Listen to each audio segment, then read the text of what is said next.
Welcome to another edition of What Keeps You Up at Night, the life of an entrepreneur, a rural entrepreneur in particular.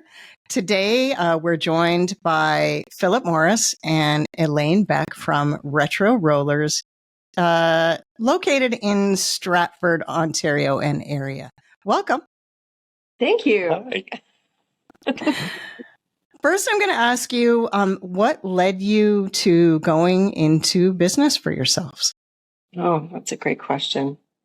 We were really always inspired to break away from the mundane, so to speak, working 9 to 5 life.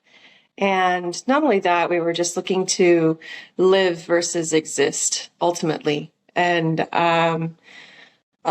we felt like we were always searching for something that was unique and fulfilling, that would make us some money to be living comfortably. And that's basically when we were out just doing actually, we were celebrating my son's birthday. And yeah, that's when we found roller skating. Yeah, so we I've always worked high stress, high demand jobs. I was a project manager, been an engineer before. So my last job that I was at was very high stress and very demanding and very rule oriented. And, I think entrepreneurs don't like to play by the rules. We try and make our own rules. We try and do things the way we think they should be done.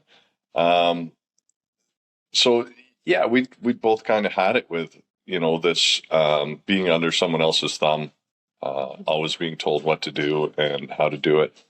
When lots of people have their own thoughts of how things should be done, but don't do it. And we thought we'd jump out and do it. And so we went from 9 to 5, or mine was 8 to 5. Went from 8 to 5 to 24 hours a day working, 7 days a week. But it's worth it. So let me ask, because you're a couple, and because you both went into this together, did you have was one of you more convinced than the other? Did you have to convince one of you, were there those kind of conversations? I really wasn't a part of the roller skating community, and I decided that I would I would get into it, and I didn't know as much about the parts. All right. That's awesome. Editor, this is real life.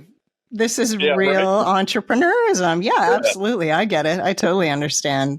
Yeah. So, so Elaine hadn't roller skated ever, maybe once or twice in her life. And I roller skated when I was a kid, and then probably in the mid 80s, my local rink closed, and that was basically it for me.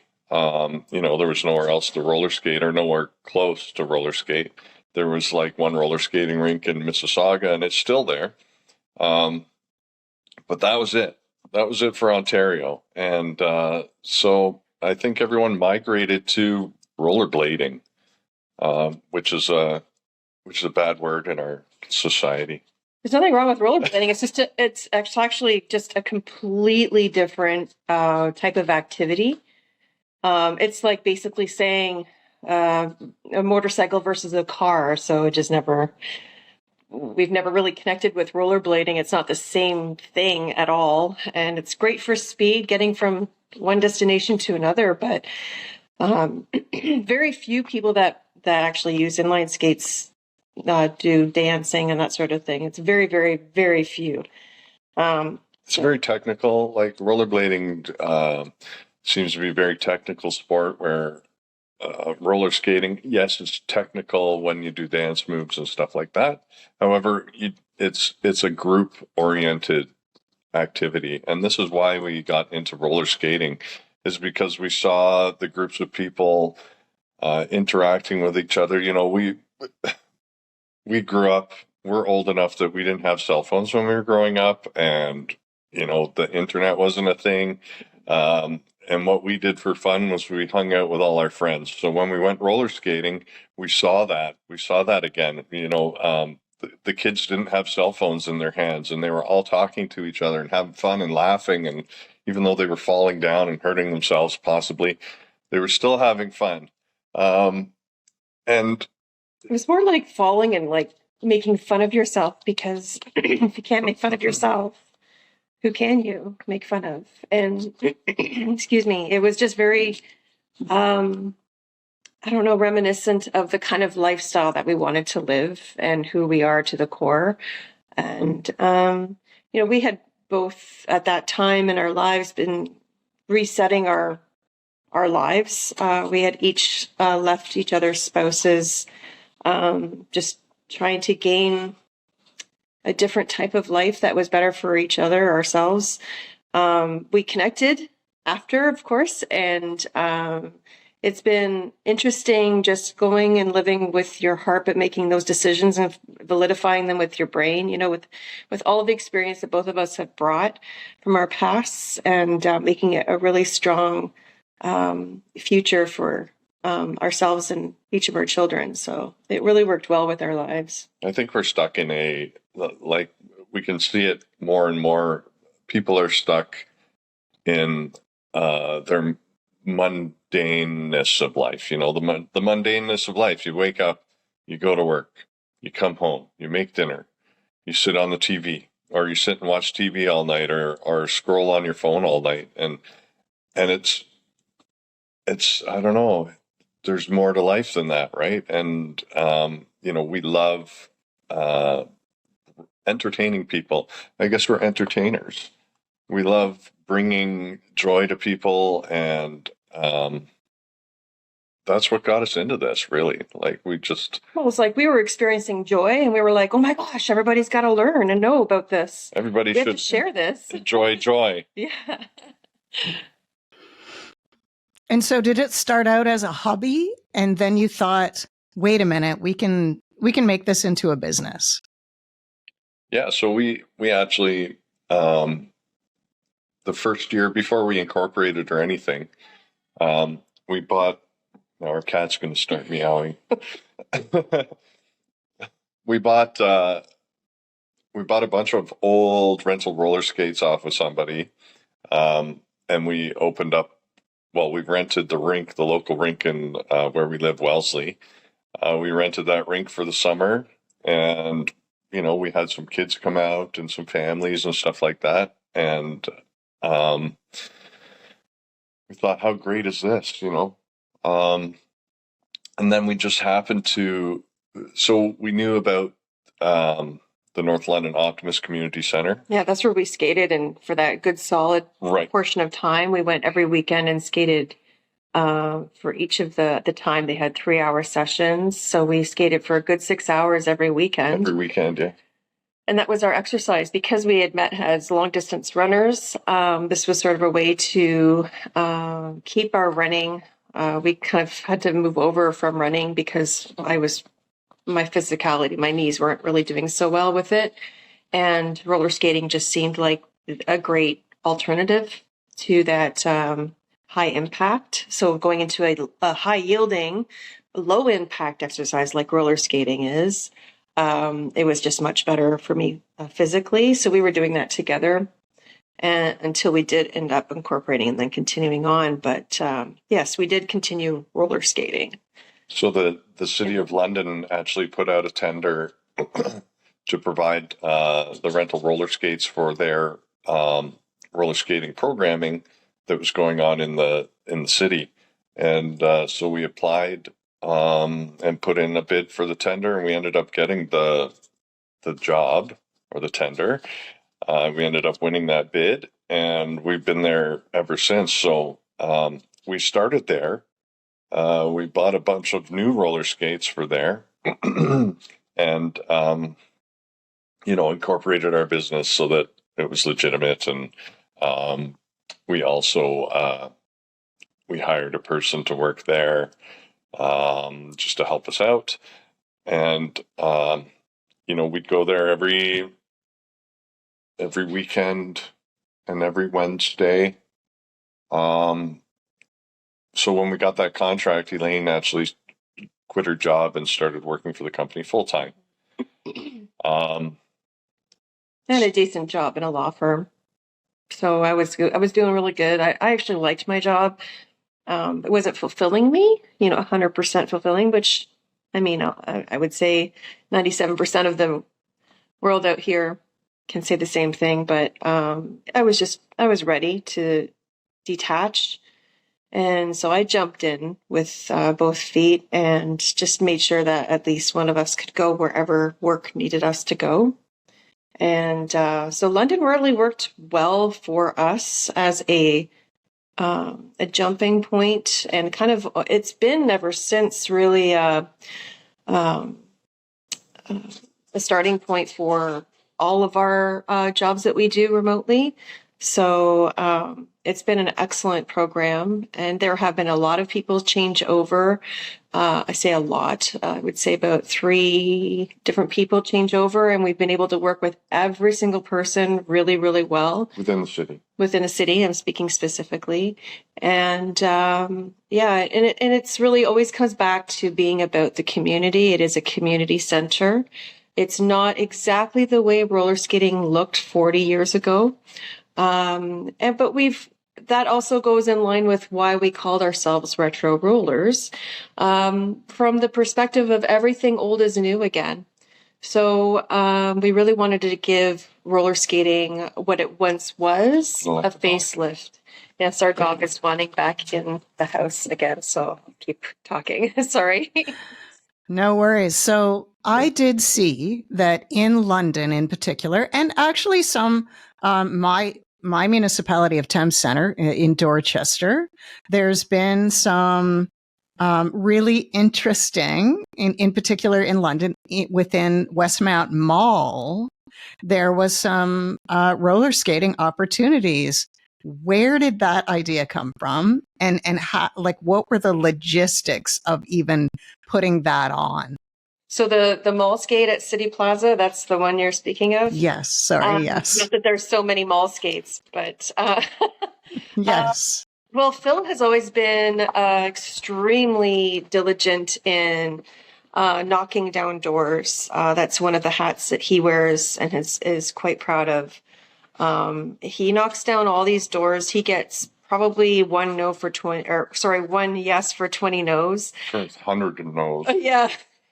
Lots of people say no, like lots and lots and lots of people say no. How did we? Oh, we got in touch with Bonnie through. Yeah, so we managed to get a hold of. Right. Yeah. So. Sorry. We have to rethink. How did that happen? I knew how it happened. Right. You just have to rethink about it. Mm-hmm. So Kathy came into our store with her husband. So Kathy used to be on the downtown London BIA. And she came into our store and she said, "Oh my God, I love the store. We should bring," sorry, get into the picture. "We should bring this to downtown London. Where can we do it? I can think of a couple of places we can do it." So she put her thinking hat on and went into the downtown and looked for places. And she saw, the City Plaza. I think they're doing like a changeover where they're trying to go from a retail plaza into a commercial, like office building, more or less. So a lot of their stores have been closing down, and I think COVID actually did a lot of them in.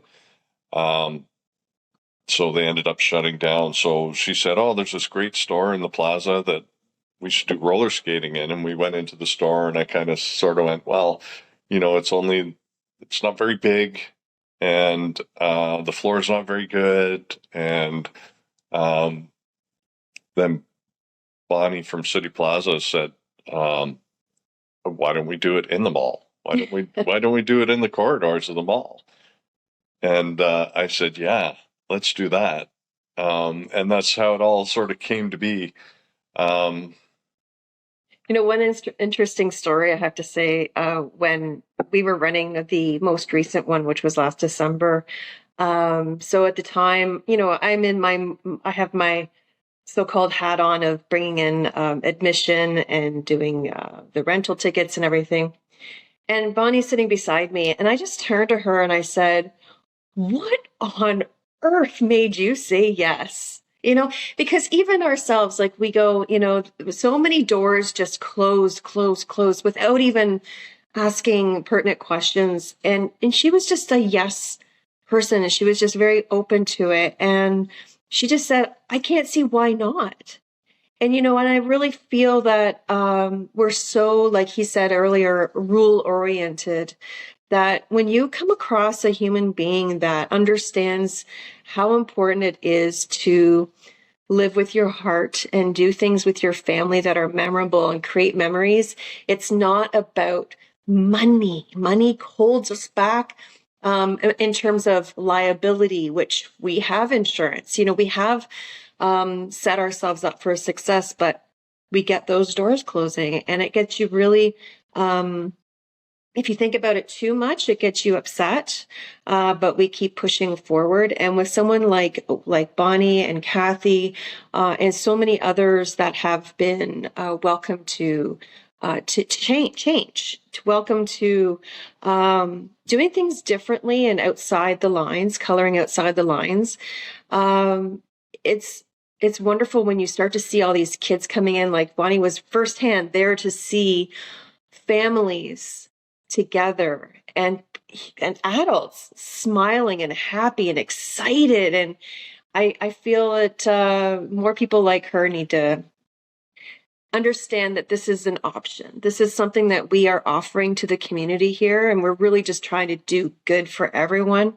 We're not trying to be the bad guys and like ruin places. And Yeah. So it's wonderful. Yeah, that's how that worked out.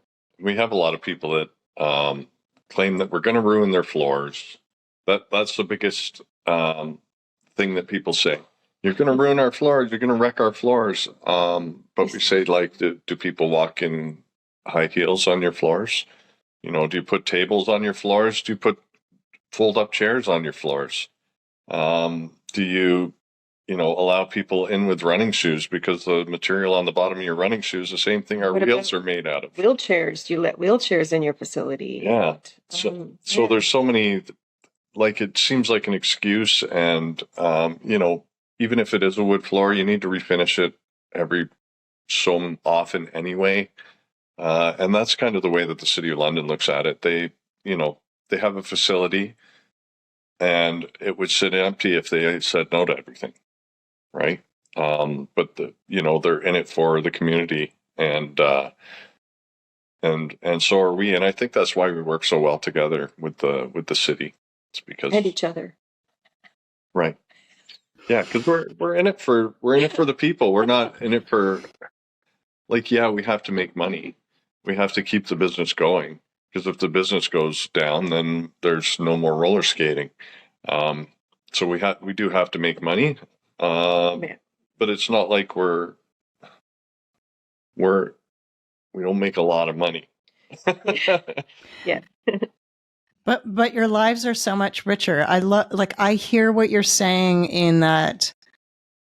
I mean, you can make all the money in the world and not be happy. You 100%. can not be fulfilled in your job and exist. Right. Ooh, I got goosebumps. And so, you're actually living a life where you exist and are happy and joyful and participate in community and build community. So, right. I mean, what's not joyful about that? Really? And you love the sport. And not only is it a recreation, but it's also a sport too. And, Phil, I see you have a roller derby, shirt on. So also roller derby is part of your, commitment, I would say. Is that right? And yes. Okay. Mm-hmm. Yeah. So roller derby was actually the first. So when we started our business plan, roller derby were the first people that we went to say, what do you picture? What do you think? and because they have struggled for years. So roller derby is so, lots of communities put lots of money into sports like soccer and hockey and I don't know, lately pickleball. So they're putting a lot of money into a whole bunch of different sports that are male-dominated sports, really. So they're putting a lot of money into these male-dominated sports. So they're keeping the men in the world busy in their spare time. However, here's this mostly female sport, female, and largely, there's female, and there's people from so many people from the LGBTQ community, Indigenous people, people of color that are playing roller derby, and communities don't really support them. Like there's nobody that wants to support them or give them a place to practice even. Mm-hmm. Like it's like we're in the same boat as they are. They ask for places to practice and people say, no, you're going to wreck our floors. But they don't see the value in providing a space for people, especially females and marginalized communities that need the sport. We felt that we needed to do something, anything really, just to sort of draw attention to it, which is, of course, what we're doing now. And to get that awareness out there that these are people that are really putting their heart into something that they believe in.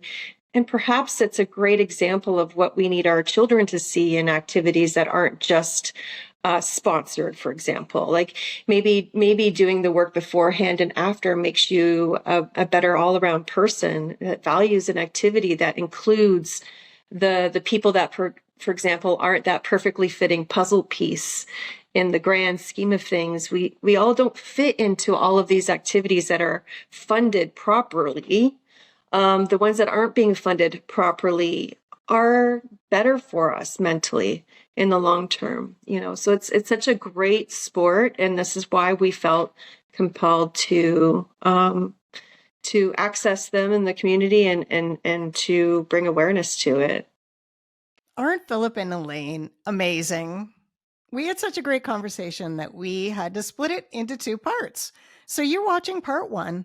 Make sure that you take in part 2.